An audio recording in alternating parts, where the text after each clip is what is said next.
Hey everyone, it's Gamefruitpulp and welcome back to another Building Toronto video.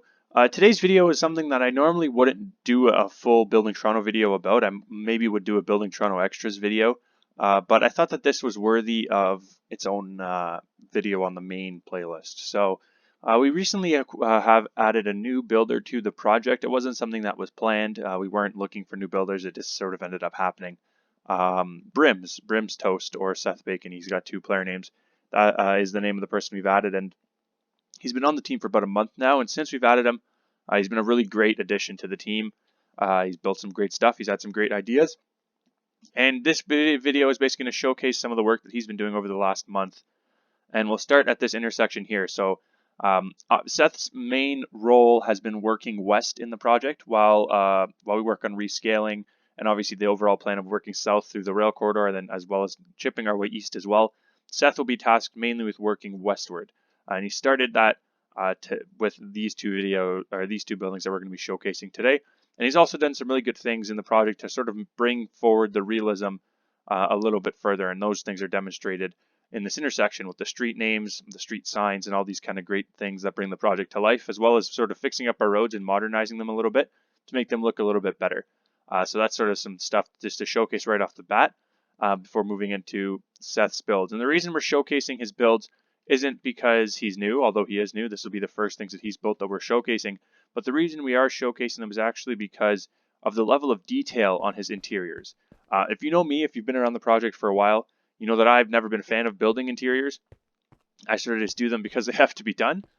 With Seth, it doesn't seem that it isn't that way at all. He takes great pride and great effort into doing his interiors, and it really shows in the quality of the product. And so we're just going to take a look around today around his interiors, things as intricate as working elevators, which obviously we use the the CMI plugin to bring us upstairs, but it's pretty amazing to me, like the level of detail. He even visited the builds in person to see what the interiors are like and see, just to make sure everything's as accurate as possible. And the level of detail from the banners to the items used on the inside, just to really bring the interior of the project to life. And this has sort of had a maybe I'll go in the men's bathroom instead of the women's. This has had a sort of really a great impact on our interiors in general on the project, because his level of detail has allowed us to come and copy things on other interiors that we do. And so, like, I know I just finished a building in the East End that I was working on, and I was able to come here and use a lot of the interior products that he built, things like the printer over here, or the little terminals over here. And that is something that really not only added to the quality of his builds, but also to the overall quality of the project. And so we're just going to go all the way up to the top floor. I believe they're all the same, but we'll have a look and make sure, and you'll have a look at the view of this project, or of this floor. And so that's really, this is the first building. Again, this isn't something I would normally, and it gives you a good look of what he's worked on. I don't know who did this actually. I think it was Seth, but it might have been Storm or Ninja. But the road work that we're doing in the south end, and the reworking of Fairmont, which is something I'm working on right now. I've done the north-south rescaling, and we're working on the east-west now. But give you sort of a look at all the views that this building has. Obviously, we got the brown building next door, and then we got the building that we're going to be looking at next to the northeast.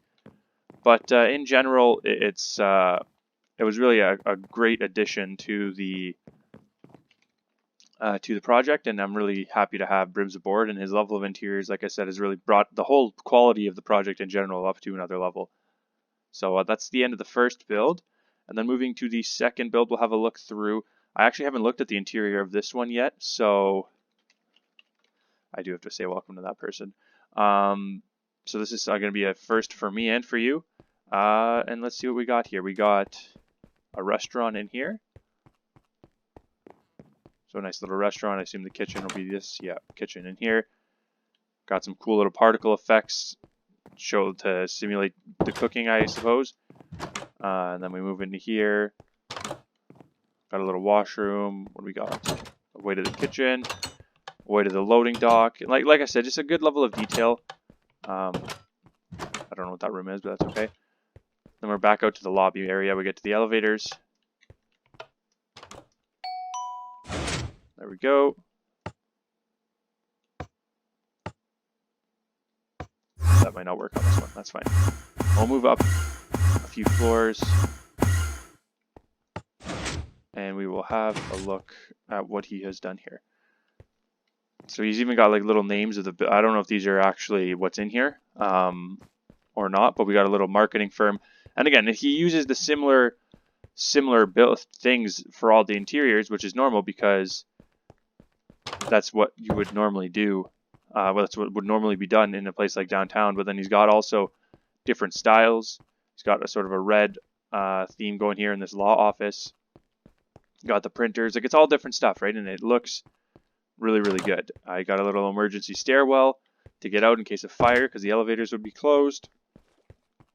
Work our way through. Got another little office with a fish tank, like all sorts of good stuff and good detail.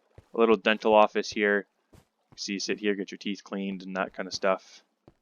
Like it's just an overall really good job. And like I said, normally this probably wouldn't get a tour, although it is a full block being completed, and I normally like to do videos on full blocks being completed, but for two reasons. Firstly, because it's his first build on the project, and secondly, because I think the level of detail is something that deserves to be noted.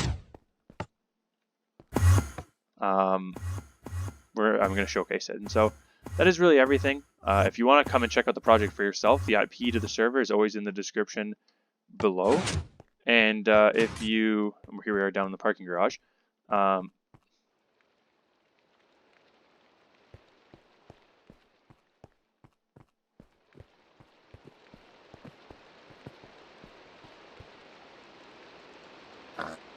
have questions.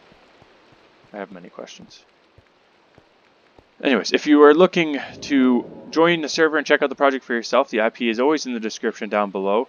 And if you are a returning viewer, or sorry, if you're a new viewer and you enjoyed, be sure to check out the rest of the videos on the channel, and be sure to subscribe as well so you can see more content in the future. If you're a returning viewer and you enjoyed, be sure to leave a like and share the channel with some of your friends so that we can continue growing this great community. And be sure to welcome Brims in the comments of this video and let him know what you think about his builds. But that's really everything. Thank you guys very much for watching. This has been Minecraft Building Toronto on the Craft server. My name is Gamefruitpulp, and I will catch you guys all next time. Have a good one.